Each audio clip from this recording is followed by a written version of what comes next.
Hey guys, you're listening to a special episode. I guess it's more like a podcast this time around. I don't have my camera with me at the moment, so we're going to have to do it just audio style for now. Hopefully, I'll come out with a real review. This is more just me giving my thoughts on the new Halloween movie, 2018 Halloween, David Gordon Green's Halloween, whatever you want to call it. I don't know why they don't have something indicating that's a sequel. It sounds like a remake or a reboot, whatever. I don't know. I guess they just sort of wanted to try and just grab onto that name. Like, don't do anything to mess up the purity of the Halloween name. Just no Halloween Returns, no Halloween Michael Myers, just Halloween. And well, that's not even getting into the actual movie, but it was just a weird marketing move, I think, on their behalf. But whatever, that's nothing to do with the actual film. Now, I made a video, a somewhat controversial video.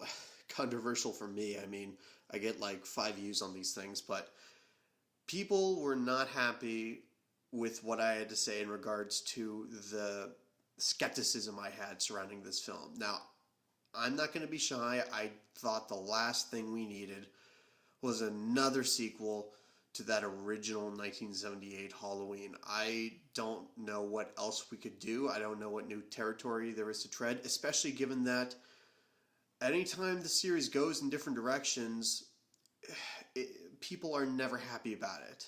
People were not happy with Halloween 3. People were not happy with Halloween 6, which, fair enough. I can't applaud the decisions that they did in Halloween 6, but at least they tried something different with the cult stuff. And people fucking despise Rob Zombie's Halloween 2. They did not, even though it was a sequel to his remake, it was not the original version of any of those characters.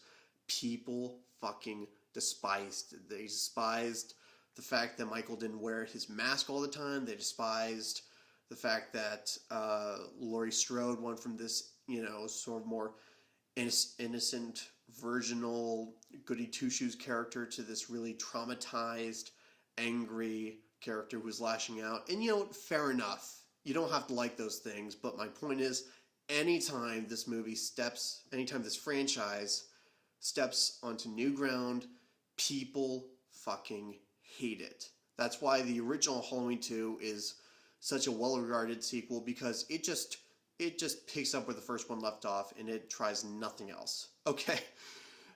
It made Laurie and Michael brother and sister, something they thankfully retconned with this one. I don't know if that was a creative decision or just John Carpenter really not knowing what else to do.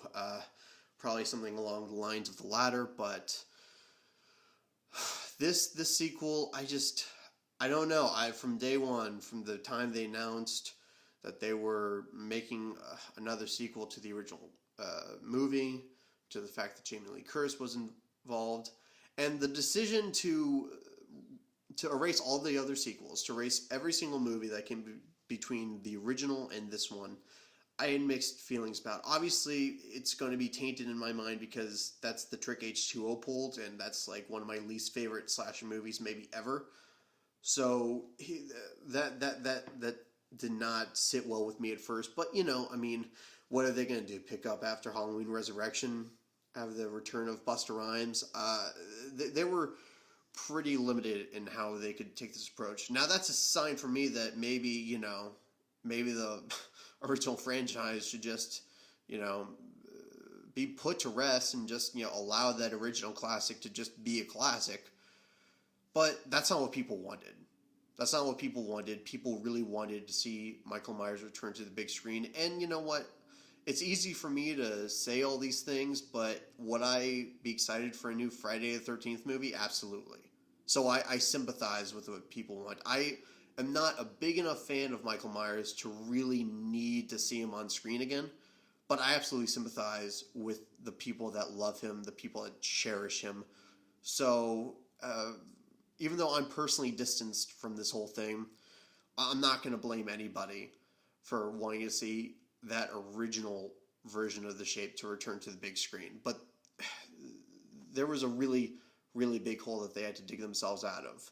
Now, I'm going on and on and on because it's really important that I set the context of this film and the mindset that I was approaching it from, because I was conflicted the whole way through. I really have a lot of affection for the slasher genre. Like, everybody else around me, all my other cinephile friends, don't really seem to understand why I enjoy these movies as much as I do. I mean, I love the Friday the 13th movies. Are they like, high art? Is like the state of cinema a better place because of them? I don't know. But I know that I love them, that I will keep coming back to them. I have serious affection for them. And if people think that I'm a weirdo or I have bad taste, then so be it. But I really want to see the slasher genre return to the popular consciousness because we've been getting a lot of really cerebral horror films lately. Some better than others. I loved Get Out. I really liked The Babadook. But I almost hated Hereditary. There were good things about that movie that I have to respect, but I almost hated it. I really thought that the horror genre was going up its own ass by that point. And you know what? A back to basics approach, just a guy with a knife, that's something that I thought the state of horror could use.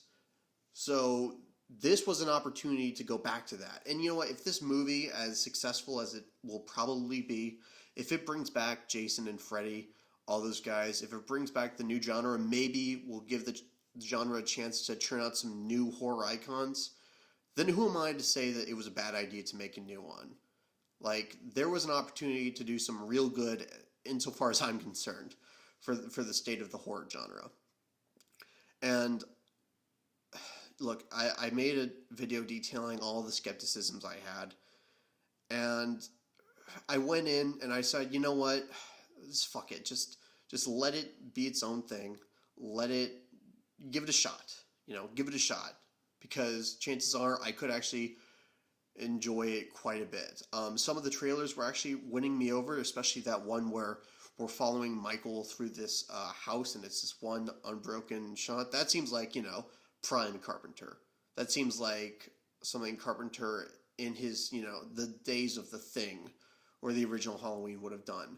So they were really trying to pay respect to this series. They were trying some things that would elevate it, maybe. Not elevate it in that, be better than the original, but that it wouldn't just be a cash grab sequel. They really wanted to have a serious sequel that could be a counterpart to that original. So I got to the theater. I got to see an early screening, and they had a little trivia section where I went down. Me and some other Halloween fans, some real Halloween fans, went down, and we had to list our second favorite Halloween movie. Mine was Rob Zombie's Halloween, which the trivia guy did not take well to, but it is what it is. And I got a free poster because I got the answer right, so whatever. But I got to the theater, and I was actually, by this point, I'm pretty hyped. Like, I'm actually pretty excited to see what they're going to do, because the trailers were winning me over. Jamie Lee Curtis was getting some really great reviews, and if you saw that video of mine, The Red Flags of Halloween 2018, you'll know that maybe the biggest concern of mine was that we're just getting Jamie Lee Curtis back, because why not? What else are we going to do? What else are we going to do besides have Laurie Strode come back for another confrontation with Michael Myers? But she was getting some really great, not just that, she was good in the role or it was nice to see her back, but that she really turned in a powerhouse performance. That's what people were saying about her. And, performances, serious, dramatic performances, are something I really cherish. I think that's actually what elevated Rob Zombie's 2 entries for me. The fact that all those actors were seriously taking the time to craft a compelling performance for each of those characters. I thought Malcolm McDowell, this is a tangent, but I thought Malcolm McDowell absolutely delivered an extraordinary performance in his first Halloween. Now, Halloween 2 is it's a little problematic there, but even in Halloween 2, everybody involved was, especially Scout Taylor Compton and Brad Dourif, they were it's like they were trying to win an Oscar. So with this one, it seems like that's something Jamie Lee Curtis, the mindset she was approaching, that this was a serious role for her. she was going to return with love and affection. So I get to the theater, and the movie starts up. It's a packed theater, a packed early screening. People are really excited, and I think, you know what? This could be actually a really great experience. This could be really fun. I might have to eat my own words. I might have to go online and say, sorry, I was wrong, you know. I might have to apologize to the world for how I misjudged this from so early on. And thankfully, I don't have to do that because I did not like this movie. I cut through all of it. I did not like it. I wanted to like it. I was struggling to like it. You know, believe it or not, I really did want to give it a chance, especially because in early on, you know, the first 20 minutes of the movie, there's some promising things. Now, I think the opening scene of this movie is really ineffective. I think it's a non-starter, to say the least. But once you get to Laurie Strode, you think, okay, there is something here. There is an opportunity here. Oh man, okay, so the big overarching problem with this movie, I guess, is the inconsistent tone, the really misplaced humor. If you didn't know that this movie were written by comedy writers going in, you're gonna know leaving the theater because even though it's not Marvel levels of bad, it's not The Last Jedi or anything, but there is some misplaced humor that really cuts through some tension. But the inconsistent tone, the humor, which is a big part of that, and just the lack of focus, the lack of real, like, clarity in David Gordon Green's vision. I don't know what he was trying to do with this movie. I thought he really wanted to make an epic final showdown between Michael Myers and Laurie Strode. But that's not, you know, that's not how he built this movie. That's not how he crafted this movie. In a large way, he was just trying to, I think, make another slasher movie. Another slasher movie from modern times that, you know, took some cues from the early days, you know, the John Carpenter days. But the majority of the time, you know, we cut so often away from Laurie Strode to some really pointless and useless teenage characters because it's a Halloween movie and we have to have teenagers getting slashed. It's a slash movie, so we have to have pointless scenes of people getting cut, people getting slashed. I don't know. Okay, there were definitely good parts of this movie that I will get into. I will like. It is not a terrible film. It's not. I was wrestling with how I would rank this in the franchise. I would rank it above H2O, even though, you know, leaving the theater, I was kind of like, oh my god, they didn't even get better than H2O. But, you know, after my little, you know, after I really thought about it more critically, this isn't that bad. It's not H2O bad. It's probably better than some of the earlier sequels, but ignoring the sequels makes it seem like they were going to do something that they didn't, that they were going to pay respect to the original in a way that they didn't, and it really doesn't. It is just another Halloween sequel. That's, you know, it's better in some ways than others. You know, it has a less nonsensical story than 6. It has better cinematography than 4. Michael Myers has a better, you know, this is the best mask since the original, insofar as that original version of the character. Now, when I say this is better, I mean, like, I'm not even counting the Rob Zombie ones, because those are really, like, separate movies. They exist in their own separate worlds. So I'm not even talking about that. I'm talking about the original series, you know, with the original version of Michael Myers and all that. So where to begin? I guess we'll start with that opening scene because I criticized it. We open in Smith's Grove, and just right away the editing. Like, I know they're trying to convey because this is a sanitarium, they're trying to convey this like really frantic pace, but I had such a hard time settling into this movie. I felt like the editing was really pushing me away with just how weird and like. It's not just the editing, but like, you know, you're cutting to all these close-up shots of like things that, like, I guess they're trying to build the scene, but like it never, it takes away from the focus, which should be these two, journalists who were coming to interview Michael Myers. But the way the movie treats them, they're just, they're just another part of the scene. Like, that's actually the biggest problem with the movie, is the focus, the lack of focus. But yeah, the editing was already really kind of distancing me from what was going on, which I don't know if anybody else has that problem, but I think the editing in this movie is atrocious, and this is an early on example. But you know what? Fine, whatever. The editing's kind of off kilter for me, but whatever. We're getting to that scene in the trailer where they show the mask, which I thought was fucking stupid in the trailer. It's stupid here. But whatever, we go and they show Michael the mask, and then you get everybody in the sanitarium, all the crazies. They're like, making all these, they're having these episodes, and this is like David Gordon Green trying to build suspense and tension. It's just, volume. It's just people making lots of noises. You have some camera push-ins. It just, frankly, for me, it was just obnoxious, that opening scene, and the way it tried to build tension for itself. Because Michael's just standing there the whole time, and you think, where is this going? Where can this be going? And it's just, it's just throwing all this, like, noise at you. And this is, I'm actually going to say a lot of things that people hold at the Rob Zombie ones. But this movie, just like, the obnoxious volume, the barrage of sound in that opening scene, for me, that's, like, I think the opposite of the way that it should have gone. I think John Carpenter was as most effective when he kept things quiet.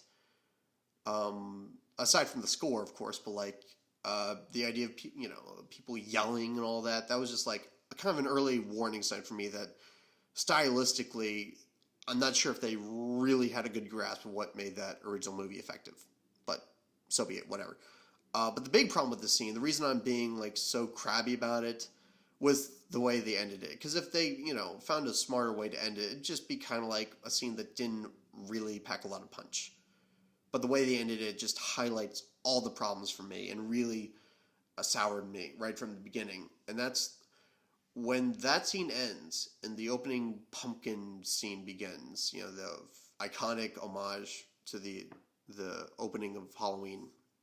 It feels like one of those editing gags YouTube reviewers make, when they want to kind of make it seem like a movie ended earlier, because all that's happening is somebody's holding up this mask. Michael Myers is not he's not doing anything. He might as well be a mannequin.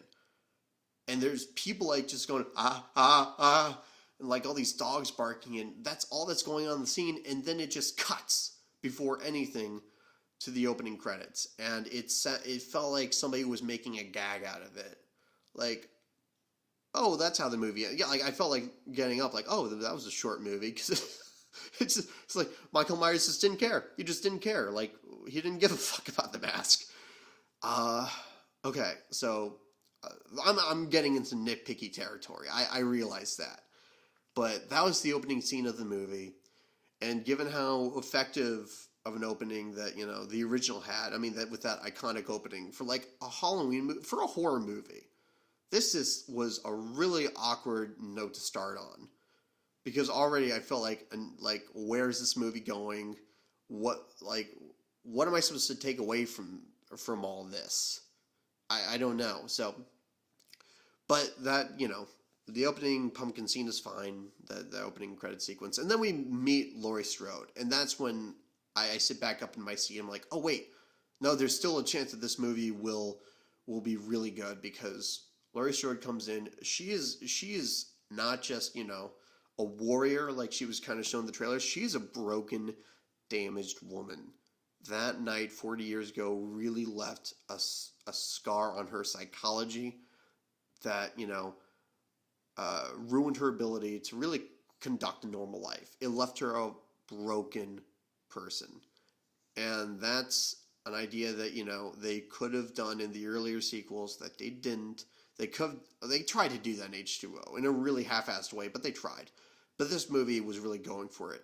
Now, in my red flag of Halloween, I mentioned that reducing their relationship, Laurie Strode and Michael Myers' relationship, to that one night, 40 years ago, to craft this relationship from that, I don't know. Like, I bought it when I was watching it. It doesn't really hold up to critical thought. Like, it's still, there's actually a scene in the movie where they have this character who kind of says something similar, like, "Oh, shouldn't you get over it?" And then, they tell him to shut the fuck up, just to let me know that I'm an asshole. Um, but yeah, it didn't distract me. It didn't bug me. Would it probably have been better or more plausible if, if they were brother and sister, or if at least, Halloween 2 existed and he went after her again in the same night? Probably. But actually, this is kind of a clever thing they do. They try to take her paranoia, the kind of how almost I don't want to say overreactive, but really just how much this night damaged her.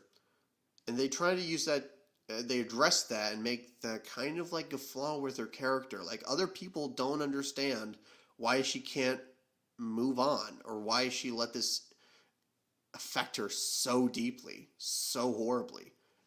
And Jamie Lee Curtis is at her best when she is really trying to push past that night. There's a wonderfully acted scene. I think the editing's still terrible, but the scene where she comes back after seeing Michael being taken away on the prison bus, that's a very emotionally effective scene. Like, just seeing him alone brought all these traumatic memories back. And she's just so broken from it. She cannot rest until she knows that Michael Myers' evil is put to rest, is laid to rest. That is a very compelling setup to a character arc that they really don't pay as much attention to as they deserve. Instead, again, we have to see Michael Myers kill useless characters that could not have any less effect on the plot. But I digress. We have that set up.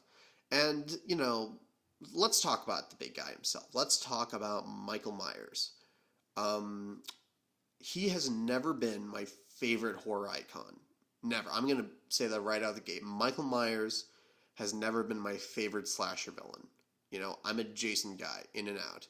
I'm even more of a Chucky guy. I don't think Chucky's scarier. I just enjoy watching him on screen more. But I get it. Michael Myers, Jason wouldn't exist without Michael Myers. Like, there's no denying that.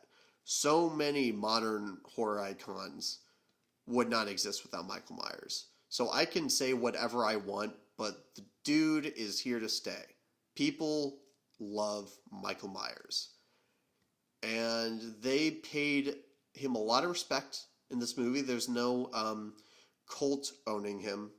There's no Busta Rhymes kung-fuing him in the face, They pay respect to that character and give him a decent portrayal. Now, I don't think that James Jude Courtney is the best Michael Myers since Nick Castle. I don't think he's even really in the running for that. Like, I think Don Shanks is a better Michael Myers. I think George P. Wilbur in Part 6 was better. I think Tyler Mane is my favorite Michael Myers, so, regardless. But I shouldn't even be counting him because he's playing such a different version. But he's better than Dick Warlock. He's better than Chris Durand and Brad Lorre. But I don't see him in the running for best since Nick Castle. And I mean, Nick Castle's not my favorite guy to portray Michael. If you were twisting my arm, my favorite of that original series of Michael Myers, that would be Don Shanks, honestly. I really like what he brought to the character. But James Jude Courtney, it was okay. It was fine. It was really awkward for me to see him kind of act like Rob Zombie's Michael Myers, with the brutality of the kills, because, you're trying to recapture the original Michael, who, the most vicious thing he did was stick somebody to a kitchen cabinet with a knife. And I get it, he's been 40 years, so the anger, the rage has probably festered. But that was just like there are moments when, like, did they call in Rob Zombie to direct some of these scenes? Especially one scene I wanna address. He stomps on a guy's head. Now this is a kill we've seen Tyler Mane do in his Halloween 2. He stomped on somebody's head. Now that was stomach churning, vicious, because it felt so visceral and real.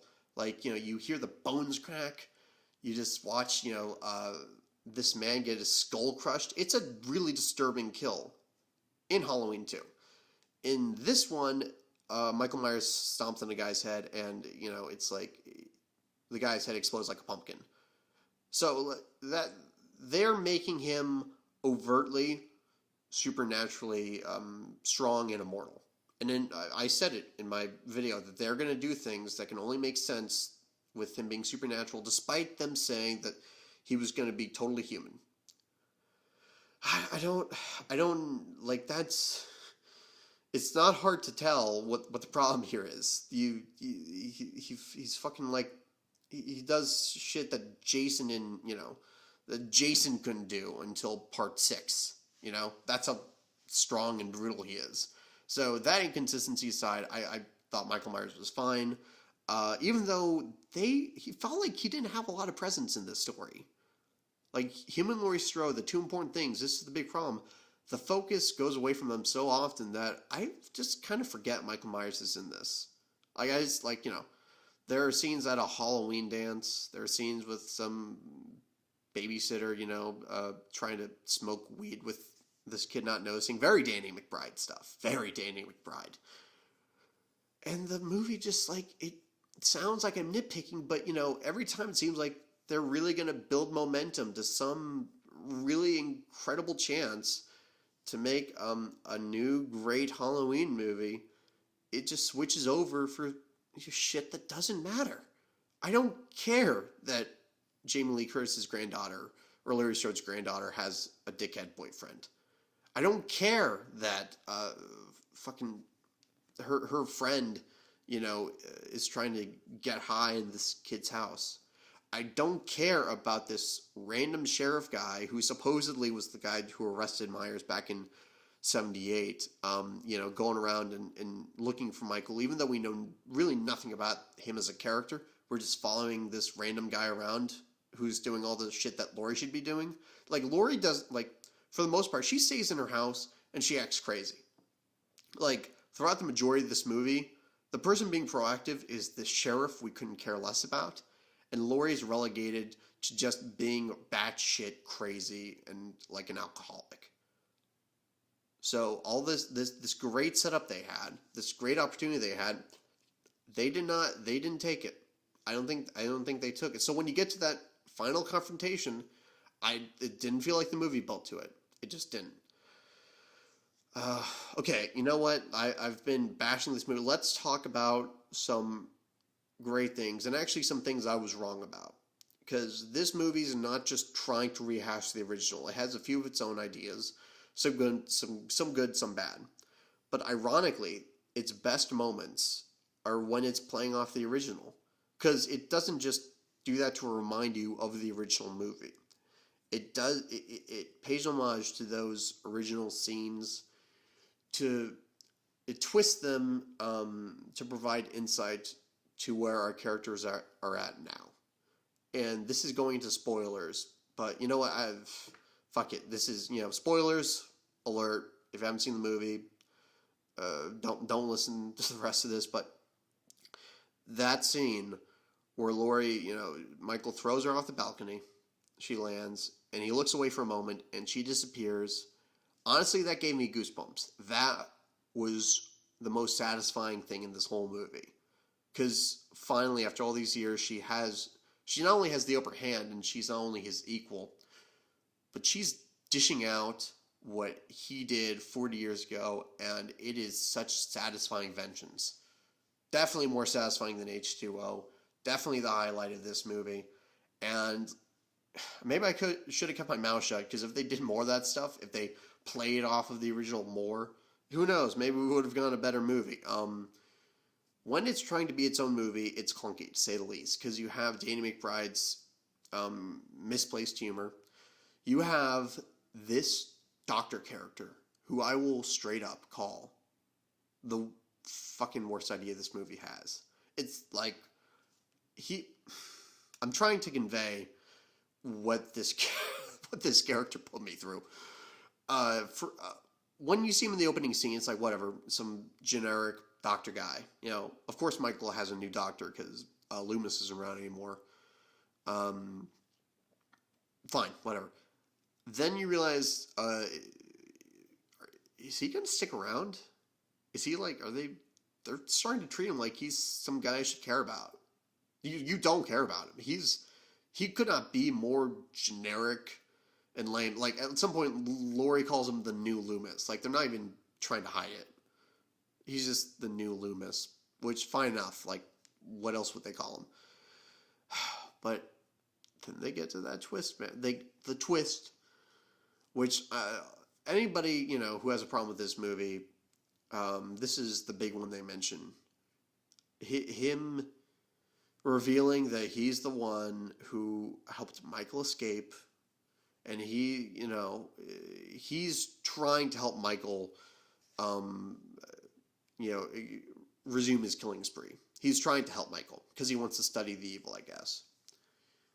There was not a more contrived, hackneyed, stupid way they could have approached that. If you want to make the anti-Loomis, there's a way you can go with that. I mean, arguably, Rob Zombie got there first with Halloween 2. That wasn't great. This, to me, is even worse. Because at least Rob Zombie was trying to build a new direction for that character. And here, like, the guy's just a plot convenience. Like, how did Michael escape? Oh, well, this fucking insane doctor let him out. And then, they introduce that. Then a minute later, Michael kills the guy, walks away. And that's the end of that. What else can I say about it? I should just move on. But he was such a thorn in my side. I cannot move on from how stupid that was. Because here's the other thing. Not only does this character suck, but he brings Michael down. Because Michael does not need anybody's help. Michael doesn't need assistance in resuming his killing spree. He doesn't need to be led to where Laurie Strode is. He doesn't need to be saved from being shot and killed. He doesn't need help. He doesn't need assistance. Like, why would you do that? Why would you have this old German fart, like, try and, like, help Michael out? Like, if it weren't for this character, Michael, I guess, wouldn't have even escaped. The movie just wouldn't have happened. You've made the central catalyst to this movie rests on the shoulders of a character we couldn't give less of a shit about. So that's especially why I found that character and what they did with him so deplorable. But God, it's a small part of the movie, I guess, in the long run. Another great sequence is where Michael, the show in the trailers, is going through that house. That's the best in terms of building tension. That has, I think, the best use of cinematography, the best sense of atmosphere. Like throughout because the tone is so inconsistent, this movie really doesn't build atmosphere well. But in that scene, and I think it's because there's no editing involved. It's just a long, unbroken shot of him walking through somebody's house. So that editor, whoever they got to cut this movie together, to hack it up, he couldn't touch this scene. Because if he did, you have had a million cuts. You have had, like, this, everything would have been rushed beyond belief. Because, the movie does not take any time at all to develop anything. Every sense of moment of tension, that scene where Michael opens the closet, in the trailer, like, that was an effective scene. This movie, I think, the final product butchered that scene. Like, just leave the camera in that one place, because that was so much that, the simplicity of that, of keeping the camera still and just allowing the tension to build, cutting between, all these different things. Just does not. I don't know. Thankfully, that editor could not touch this scene, and that was actually that moment really did have some tension. At least it was so frightening because it seemed like a real thing that could happen, and it's something actually I wish the original Halloween doesn't have a scene of Michael doing something like that.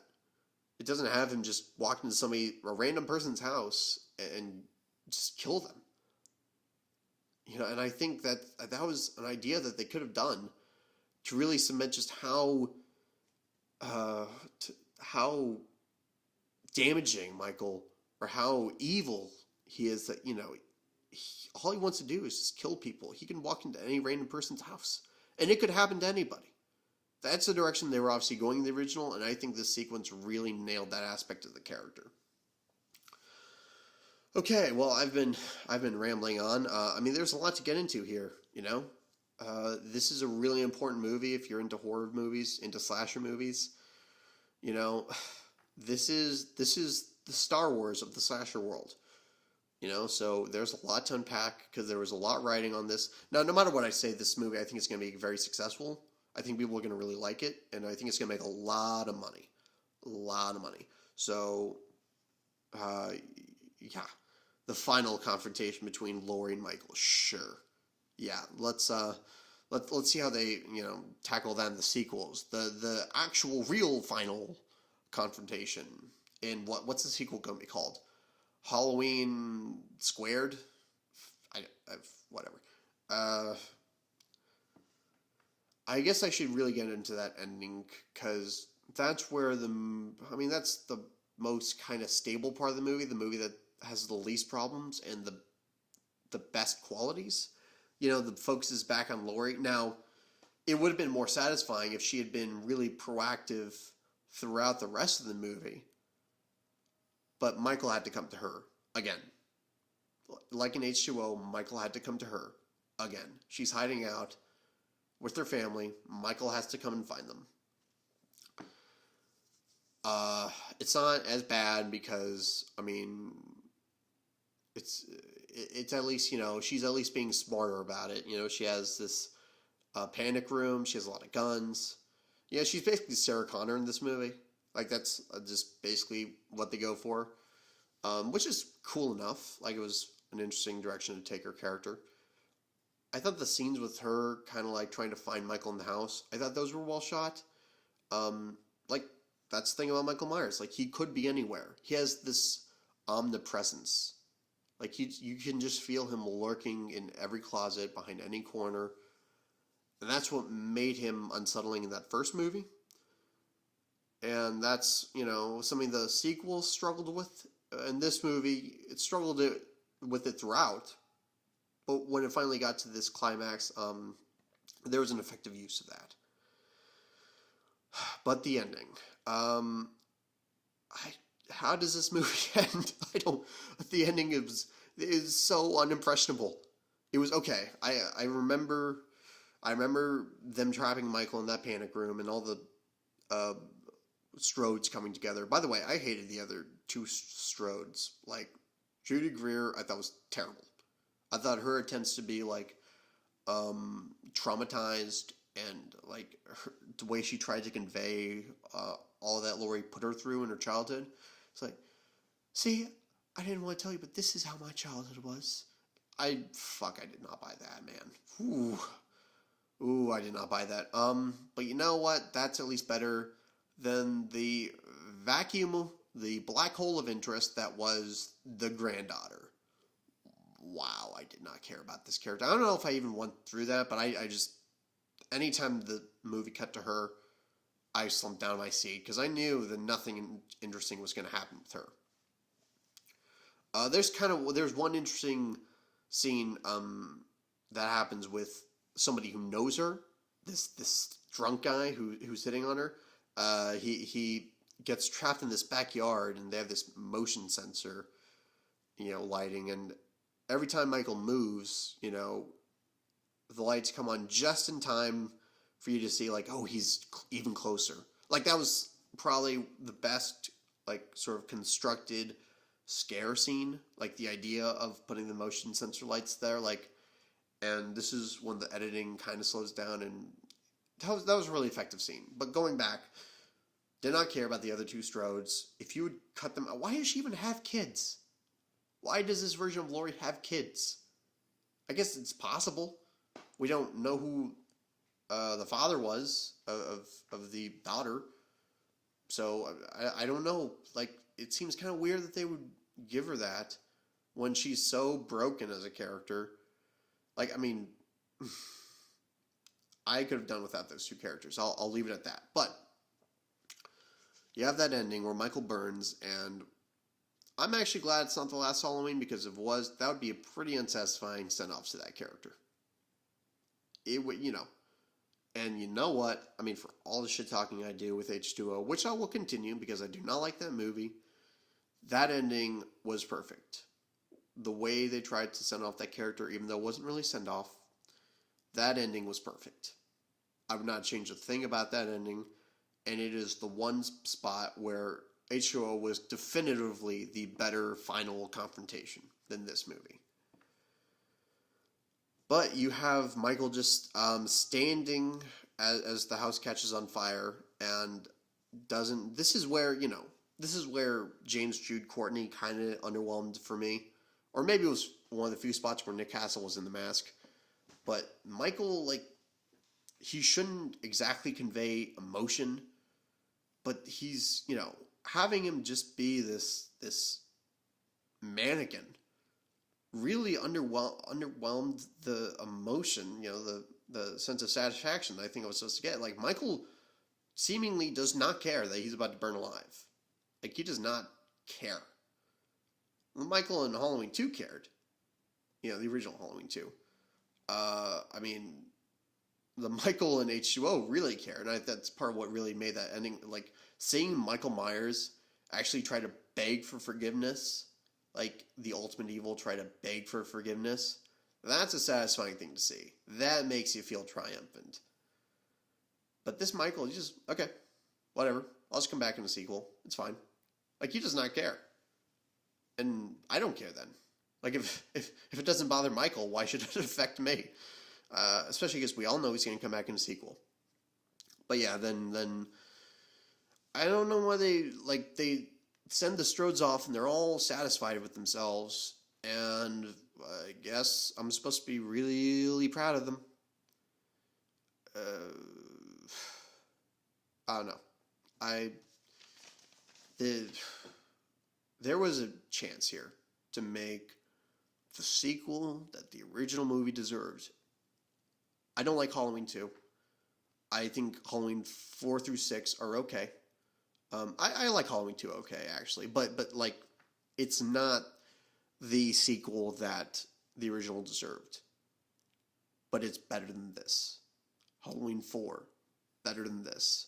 Halloween, you know what? No, you know what? 5 and if you ask me which one I would rather watch, I would honestly rather watch 5 because I'm more invested. At the moment, 5 is at its best. I guess time will really have to tell on that one. But I would definitely rather watch 6, theatrical or producer's cut. And I would not rather watch H2O or Resurrection. That's the best I'll say. I don't hate this movie. I ranted because it disappointed me in the end. Even though I went in skeptically, I was really happy to give it a chance by the time I actually got to that theater. And the crowd was loving it, by the way. Like, I was the one guy who was not sold on it. The crowd loved the humor. They seemed to find real satisfaction out of all the Laurie Strode stuff. And even though this movie, there was only a few places where the tension got to me, it got to the audience whenever it needed to. So this is a crowd pleaser, to be sure. And I'm not delivering a popular opinion here. And I'm not trying to dissuade anybody from liking it or giving it a shot. These were my own thoughts. You can take them with a huge grain of salt, a baseball-sized grain of salt if you want. But I just didn't even see the necessity of it being made anymore. I it convinced me that, okay, this was a story that, deserved to be returned to because we're going to go this more interesting angle with Laurie. Well, you should have really gone for that instead of trying to make this generic sequel that's actually the exact thing H2O did. You want to have this epic final confrontation with Laurie Strode, build up to that. Do not have Michael Myers kill random people, even though I think that sequence is effectively done for the purpose of the story that they are crafting. Build to that. Do not have Michael be escorted to Laurie's house by his new shitty doctor. Build to it. So those are really all the thoughts. I mean, I'm sure, if I really went down scene by scene, I could find more stuff to say, but those are, this has gone on long enough. If you like this movie, I'm really glad that you had the experience that I wanted. I'm really glad that people are finding enjoyment out of slasher movies again. Maybe they'll be cool again, who knows?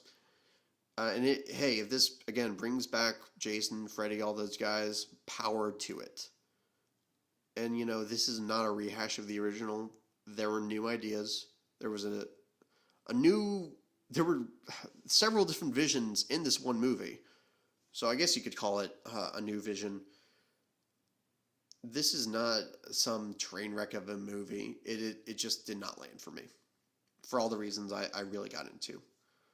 But, hey, again, if you enjoyed it, if this brings back more slashers, if it brings back Michael Myers, and if it leads to better movies, like maybe the sequel to this could be better, I don't know. But this can still do some great things. But as a movie, on first impressions, I just did not dig it. Well, anyways, those are my long-winded thoughts on Halloween 2018. Whatever your thoughts, comment them below, because I really want to figure out what the temperature of the room is now that it's being released. Let me know. Let me know if you agree, if you disagree, if you hate what I'm saying, because I'm sure we can get into a lot of civil discussions about that. Well, guys, so that's it for the Halloween 2018 little discussion, kind of faux review. Maybe I'll be coming out with an official one. I don't know. But, I'll be seeing you next time.